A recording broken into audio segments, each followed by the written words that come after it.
Hey everyone, today we're taking a closer look at a steam cleaner. And what you got out of here is some super hot steam cleaning power.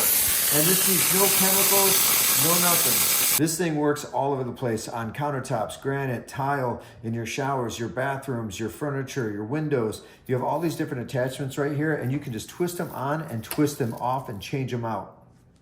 Some small fittings here. These are even metal. This is great for like engine parts and doing industrial work.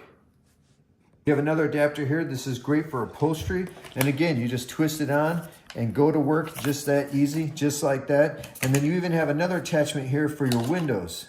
You need a little flexibility, no problem. You got a nice flexible hose here so you can get all those nooks and crannies high or low, not a problem. And you can even attach these little pieces right here for your shower. You can get in all the corners where that mold is and that grime, and you can just steam it out.